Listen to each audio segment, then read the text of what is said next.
희망을 노래하는 정치인 정두환 전 의원과 함께하는 직설 시간입니다. 어서 오십시오, 의원님. 네, 안녕하셨어요. 잘 보내셨죠? 네. 이전부터 여쭤볼게요. 지금 청문회 진행 중인데 네. 3명 모두 현역 의원들 아닙니까? 네.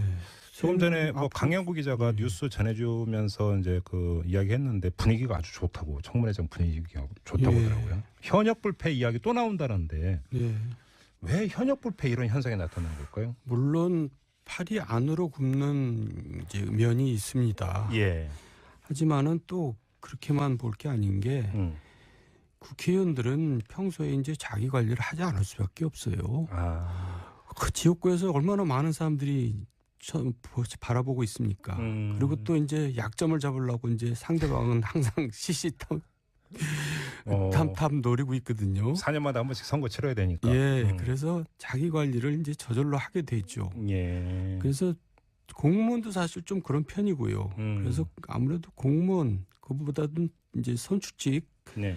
이런 분들이 더 관리가 좀 평소에 돼 있는 편이니까 그나마 청문회에서 이제 무난하게 이제 통과되는 거죠. 팔이 안으로 굽으시는 것 같은데. 지금. 그런 면도 없지는 않습니다. 그리고 네. 또 그게 세상이 이치잖아요. 예. 왜냐하면 이제 국회의원들이 나도 해당이 될 수가 있잖아요. 자기가 언젠가는 그러니까 이제 그게 팔이 안으로 굽는 근데 저는 현상이. 아주 단순한 궁금증인데요. 네. 우리가 이제 그 TV나 이런 걸 통해서 이제 국회 여야 간의 이제 뭐 대치 국면 이런 것들을 워낙 많이 봤기 때문에 거의 죽기 살기로 싸우는 듯한 모습이 연출이 되지 않습니까? 예. 근데 그 사실은 이것은 표면적인 모습이고 예. 또 그것만은 아니다. 이렇게도 볼 수 있는 겁니까? 물론이죠. 그러니까 이제 공사 구분이 있죠. 공사 그러니까 부분? 아무래도 한솥밥을 먹게 되거든요. 상임위를 같이 하면은. 예. 그러니까 이제 같이 여행도 출장도 많이 가고 외국 많이 가지고. 예, 국정감사 한다면서 같이 고생도 하고 지방도 다니고 하다 보면은 이제 사적으로는 굉장히 가까워집니다. 예. 그리고 이제 그 겉으로 보이는 모습들은 이제 공적인 모습인데 네. 그때는 이제 또 각자 이제 또 상대방을 공격하고 하지만은 네. 개인적으로는 또 친해질 수밖에 없죠. 막 사태 지르면서 막 뭐 고성 지르고 막 그래서. 그게 이상한 건 아닙니다. 그러니까 이제 그게 미운정 고운정 뜬다 그러는 거죠. 그러니까요. 예. 그럼 이번에도 그 의원이면서 장관 지명된 사람들 같은 경우는 무사 통과할까도 이렇게 전망을 하세요? 그렇게 보이는데요. 그리고 또 그분들 자체가 네. 또 워낙 무난한 분들입니다. 큰 하자가 없는 분들이에요. 알겠습니다. 그럼 청문 경과 보고서 채택까지 그냥 쭉 가겠네요. 그러겠죠. 자, 그럼 여기서 재미난 포인트가 하나가 생기는데 네. 어제 김상조 공정거래위원장 이제 임명을 하지 않았습니까? 네. 그럼 자유한국당이 강력히 반발을 했는데 네. 그래서 이제 오늘 청문회 이거 보이콧하는 거 아닌가 했는데 결국은 근데 그 오후에 들어서 이제 참여를 했고 네. 만약에 현역 의원들 청문 경과 보고서 채택에 자유한국당도 동참을 한다면 네. 자유한국당은 사실은 반발해서 그 반발 전선 자체가 아예 무너져 버리는 이런 결과를 빚는 거 아닌가요? 이제 청문회는 가는데 네. 왜냐하면 지금 너무나 그 민심을 또 의식하지 않을 수 없잖아요. 지금 벌써 정부 출범한 지 한 달이 지났는데 지금 겨우 이제 한 명 경제부총리 한 명 정도. 서울 국정원장도 있으니까. 예, 하여간 세 명 되네요. 이제 김상조 씨. 그렇죠. 위원장까지 공정거래위원장 합치면은. 그러니까 이제 이거를 계속 가로막고 있기는 너무 부담스럽죠. 그러니까 이제 이것보다는 저쪽 그러니까 추경 예산에 연계를 하겠죠. 오히려 추경 쪽에서 그러니까 대치선을 확실하게 걸 거다. 네, 그러겠습니다. 근데 조금 전에 저희가 2부에서 남경필 경기지사하고 인터뷰했는데 추경 협조해야 된다고 또 남경필 지사는 또. 남경필 지사는 그 개인적인 의견이죠. 남경필 지사는 자기 소신대로 또 현장 의견이래요. 현장 의견. 그 도정 현장에서 펴다 보니까 공무원이 정말 부족하다고. 그러니까 이제 그건 당 그러니까 진영을 논리를 떠나서 그렇죠. 예, 자기가 솔직하게 얘기를 한 거죠. 알겠습니다. 이제 정당 내부로 좀 갔으면 좋겠는데 바른정당, 자유한국당 모두 이제 대표 경선 체제에 들어갔는데요. 바른정당부터 좀 한번 얘기를 해보죠. 5명이 출마했어요. 김영우, 이해운, 하태경, 정운천, 지상욱 이렇게 5명의 의원이 당 대표에 도전을 했는데 누가 가장 유력할까요? 모르겠는데요. 근데 솔직히 얘기하면 누가 되든 별로 관심이 없지 않습니까? 또 특유의 또 화법이 나오시는데 왜요? 아니 근데 제가 이제 오늘 아침 이렇게 기사를 쭉 봤어요. 근데 야당에서 전당대회가 열리는데 네. 기사가 하나도 나오는 게 없더라고요. 그러니까 심지어는 언론마저도 관심이 없어요. 언론마저도. 네. 이 5번 들으면 되게 섭섭하실 말씀 그렇게 하고. 그리고 또 이제 나온 사람들이 그나마 이제 그 많이 무게감이 있는 사람들이 나왔으면 모르는데 네. 좀 그렇지 않거든요. 그러니까 뭐 그냥 구체적으로 얘기한다면 유승민이 다시 나오든가 뭐 아니면 김무성이 나와서 뭐 서로 경쟁을 한다든가 그런 몰라도 예. 이제 뭐 초재선 나오고 뭐 이런 식으로 하니까 관심이 뚝 떨어지고 또 이게 다 4명이 최고위원 되거든요. 한 명만 떨어지는 거죠, 한 명만. 결국 그러니까 뭐 다 되는 거죠. 그러니까 최고 득표자가 당 대표가 되고 네. 그 차점자 이렇게 쭉 해서 4명이 그러니까 3명이 이제 그 최고위원이 되고 네. 이렇게 되는 거잖아요. 네. 그러니까 일단 지금 4명, 5명 중에 4명은 최고위원이 당선된 겁니다. 그러니까 무슨 그러면 나머지 한 명, 그 나머지 한 명이 들어가면 얼마나 부담스러울까. 별로 부담스러울 것 같지도 않은데요. 왜요? 그 관심들 자기만 떨어지는 거잖아요. 자기만.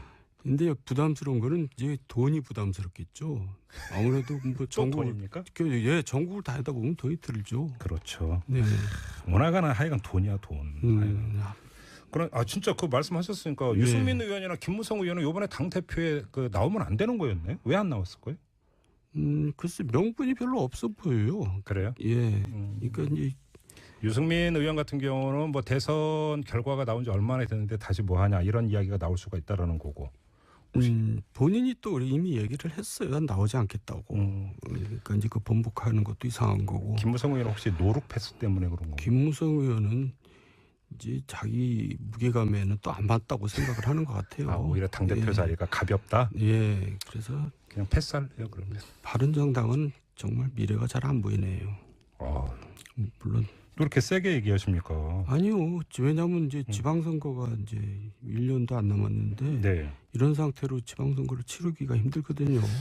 그러면 지방선거에서 선전할 가능성이 별로 없다고 보시는 거예요? 예. 그래서 지방선거를 이제 치르면서 이제 당의 존립이 이제 문제가 되겠죠. 그렇게 보시는 거군요. 지방선거 얘기가 나왔으니까 말인데요. 네. 지금까지 지방선거를 몇 차례 치렀잖아요. 많이 치렀잖아요. 그렇죠. 근데 법칙이 있습니다. 어떤 그러니까 법칙인데? 여당이 된 상태에서 지방선거는 반드시 수도권에서 참패합니다. 여당 후보가 수도권에서 진다? 예, 그건 뭐 예외가 없었습니다. 지금까지 계속 그랬나요? 그럼요. 그래서 지금까지 이제 수도권 서울하고 경기 이런 수도권에서 구청장, 시장 군수나 광역위원이 항상 그 여당에서는 참패를 했어요. 근데 잠깐만요. 거기서 중요한 거는 그러니까 예를 들어서 그 여당 그 단체장 후보는 수도권에 졌다고 하더라도 여당이 된 시점과 지방선거가 치러진 시점이 얼마나 벌어지느냐, 그러니까 아니면 그러니까 가까이 있는 이거에 따라서 달라지는 거 아닙니까? 보통 한 2년 정도 후에 하죠. 그렇죠. 예, 그러니까 중간 평가 성격을 띠고 있는데 항상 이제 그 현역 국회의원들이 이제 쉽게 말하면 죽을 썼거든요. 예. 근데 그러면 내년 그 지방선거는 중간 평가 성격을 띈다고 볼 수 있을까요? 그러니까 1년 후에 치러지는 지방선거는 거의 처음인 것 같고요. 그러니까요. 거기다가 그런데다가 지금 개헌 국민투표고 같이 가잖아요. 예, 국민투표도 변수가 있고 또 지금 노무현 문재인 대통령 지지율이 상당 기간 계속될 것 같이는 보이거든요. 거공 행진 중이죠. 거기다가 야당은 지리멸렬돼 있고 뭐 숫자는 많지만은 지지율이 다 한 자리 숫자잖아요. 이런 상태로 지방선거는 굉장히 어렵다고 봐야죠. 그러면 그 의원님께서 말씀하신 그 지방선거의 법칙이 이번에는 깨질 가능성이 깨질 것 같아요. 그래요? 예, 그러면서 이제 굉장히 여당 동무대가 이제 진짜 지방 그 지까지 싹쓸이하게 되면은 역대 볼 수 없는 정말 강력한 여당이 되는 거죠. 그렇게 전망하시는군요. 아무튼 자 그러면 바른정당으로 다시 돌아가서 바른정당에 만약에 지방선거를 준비한다면 전략 지역이 어디가 되는 겁니까? 전략 지역이 없어요. 후보 자체가 지금 TK도 아니고. 예, 그러니까 이제 광역 후보 같은 경우는 후보를 영입할 기 자체가 힘들어지죠. 그래요? 누가 나가겠어요? 되지도 않는데. 상당히 비관적으로 보시네요. 예, 그게 현실입니다. 방송에서 이런 식으로 말씀하시면 혹시 그 나중에 전화 안 옵니까?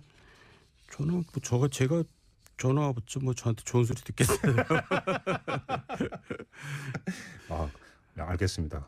자, 그러면 이 바른정당 당대표 경선 하나만 더 여쭤보고 자유한국당으로 넘어갔으면 하는데 그 최대 그 주자라고 할 수 있는 유승민 의원하고 김무성 의원은 엄정 중립을 선언을 했는데 네. 이 중립 선언은 그대로 믿어도 되는 거죠? 그럴 거예요. 뭐 여기까지 개입을 해서 뭐 시끄럽게 하겠어요. 그래요? 예. 왜냐하면 그 김명호, 이혜훈, 지상호 이런 분들이 다 유승민 뭐 계보라고 할 수가 있어요. 그러니까 누구를 지지를 하겠어요? 입장 곤란하니까 그냥 가만히 있겠죠. 자기하고 친한 사람이 여러 명 나왔으니까. 네. 그럼 하태경, 정운춘 의원, 김무성 의원하고 친한 거예요? 뭐 거기는 좀 뭐 중간 정도에 있는 사람들인데, 네. 그러니까 뭐 굳이 그러니까 개입을 안 하겠는 게 맞는 거고. 네. 그렇기 때문에 더욱더 흥행에 이제 떨어지는 거죠. 그렇게 보시는 거군요. 네. 자, 자유한국당도 지금 이제 당대표 경선 국면으로 그러니까 접어들었는데 어떻게 전망하세요? 여기는 홍준표 전 지사하고 원유철 의원의 뭐 양강 뭐 그 대결 구도 이런 식으로 언론이 이제 그 보도를 하던데. 홍준표 전 지사가 되겠죠. 그러니까 이것도 재미가 없는 겁니다. 흥행이 안 되는 거죠. 이것도. 예.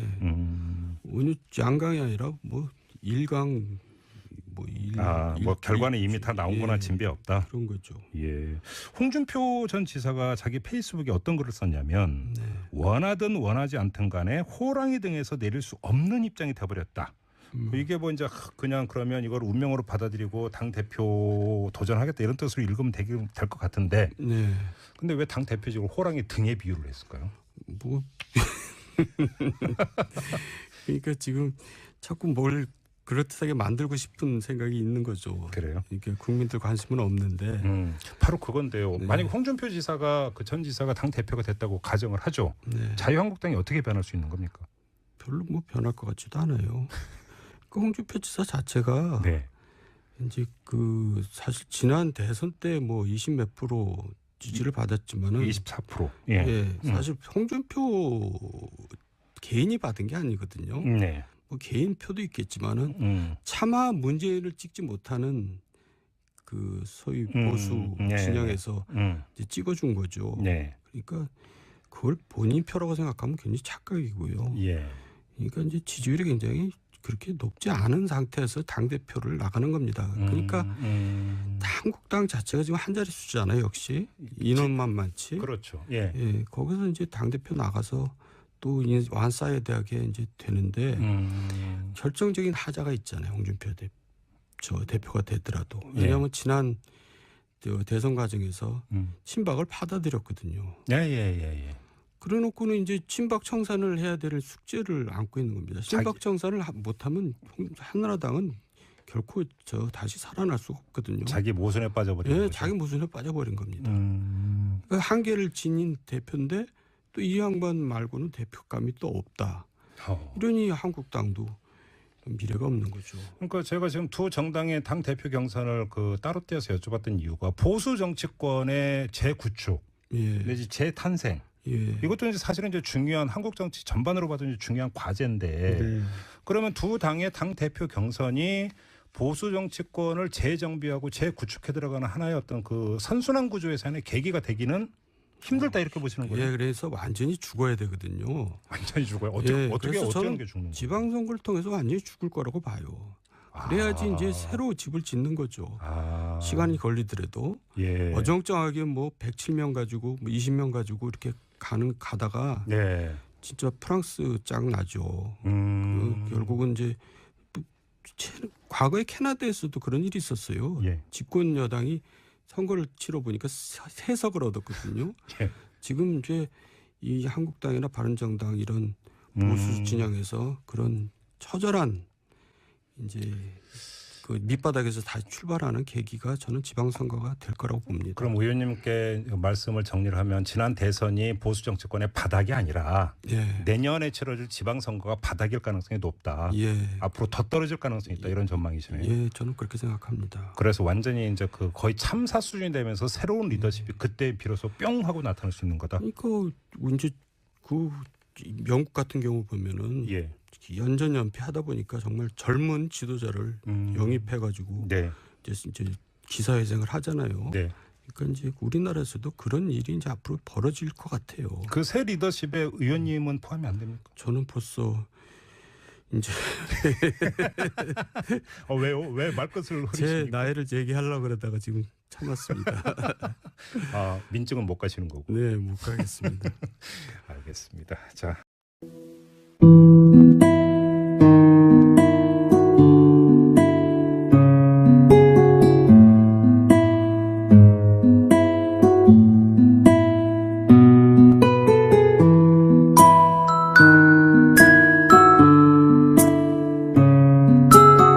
자유한국당은 사실은 반발해서 그 반발 전선 자체가 아예 무너져 버리는 이런 결과를 빚는 거 아닌가요? 이제 청문회는 가는데 네. 왜냐하면 지금 너무나 그 민심을 또 의식하지 않을 수 없잖아요. 지금 벌써 정부 출범한 지 한 달이 지났는데 지금 겨우 이제 한 명 경제부총리 한 명 정도. 서울 국정원장도 있으니까. 예, 하여간 세 명 되네요. 이제 김상조 씨, 그렇죠. 공정거래위원장 합치면은. 그러니까 이제 이거를 계속 가로막고 있기는 너무 부담스럽죠. 그러니까 이제 이것보다는 저쪽 그러니까 추경 예산에 연계를 하겠죠. 아, 오히려 추경 쪽에서 그러니까 대치선을 확실하게 그을 거다. 네, 그러겠습니다. 근데 조금 전에 저희가 2부에서 남경필 경기지로면서 막 뭐 고성 지르고 막 그래서 그게 이상한 건 아닙니다. 그러니까 이제 그게 미운정 고운정 뜬다 그러는 거죠. 그러니까요. 예. 그럼 이번에도 그 의원이면서 장관 지명된 사람들 같은 경우는 무사 통과할까도 이렇게 전망을 하세요? 그렇게 보이는데요. 그리고 또 그분들 자체가 또 워낙 무난한 분들입니다. 큰 하자가 없는 분들이에요. 알겠습니다. 그럼 청문 경과 보고서 채택까지 그냥 쭉 가겠네요. 그러겠죠. 자, 그럼 여기서 재미난 포인트가 하나가 생기는데 어제 김상조 공정거래위원장 이제 임명을 하지 않았습니까? 그럼 자유한국당이 강력히 반발을 했는데 그래서 이제 오늘 청문회 이거 보이콧하는 거 아닌가 했는데 결국은 근데 그 오후에 들어서 이제 참여를 했고 만약에 현역 의원들 청문 경과 보고서 채택에 자유한국당도 동참을 한다면 희망을 노래하는 정치인 정두환 전 의원과 함께하는 직설 시간입니다. 어서 오십시오, 의원님. 네, 안녕하셨어요. 잘 보내셨죠? 네. 이전부터 여쭤볼게요. 지금 청문회 진행 중인데 3명 모두 현역 의원들 아닙니까? 네. 조금 전에 뭐 강영구 기자가 뉴스 전해주면서 이제 그 이야기했는데 분위기가 아주 좋다고 청문회장 분위기가 좋다고 하더라고요. 현역 불패 이야기 또 나온다는데 왜 현역 불패 이런 현상이 나타나는 걸까요? 물론 팔이 안으로 굽는 이제 면이 있습니다. 하지만은 또 그렇게만 볼 게 아닌 게 국회의원들은 평소에 이제 자기 관리를 하지 않을 수밖에 없어요. 그 지역구에서 얼마나 많은 사람들이 바라보고 있습니까? TV나 이런 걸 통해서 이제 국회 여야 간의 이제 뭐 대치 국면 이런 것들을 워낙 많이 봤기 때문에 거의 죽기 살기로 싸우는 듯한 모습이 연출이 되지 않습니까? 근데 그 사실은 이것은 표면적인 모습이고 또 그것만은 아니다 이렇게도 볼 수 있는 겁니까? 물론이죠. 그러니까 이제 공사 구분이 있죠. 그러니까 아무래도 한솥밥을 먹게 되거든요. 상임위를 같이 하면은. 그러니까 이제 같이 여행도 출장도 많이 가고 외국 많이 가죠. 국정감사 한다면서 같이 고생도 하고 지방도 다니고 하다 보면은 이제 사적으로는 굉장히 가까워집니다. 그리고 이제 그 겉으로 보이는 모습들은 이제 공적인 모습인데 그때는 이제 또 각자 이제 또 상대방을 공격하고 하지만은 개인적으로는 또 친해질 수밖에 없죠. 그리고 또 이제 약점을 잡으려고 이제 상대방은 항상 시시탐 노리고 있거든요. 4년마다 한 번씩 선거 치러야 되니까. 그래서 자기 관리를 이제 저절로 하게 되죠. 그래서 공무원도 사실 좀 그런 편이고요. 그래서 아무래도 공무원 그보다는 이제 선출직 이런 분들이 더 관리가 좀 평소에 돼 있는 편이니까 그나마 청문회에서 이제 무난하게 이제 통과되는 거죠. 팔이 안으로 굽으시는 것 같은데. 지금. 그런 면도 없지는 않습니다. 그리고 또 그게 세상이 이치잖아요. 왜냐하면 이제 국회의원들이 나도 해당이 될 수가 있잖아요. 자기가 언젠가는 그러니까 이제 그게 팔이 안으로 굽는 현상이. 근데 저는 아주 단순한 궁금증인데요. 우리가 이제 그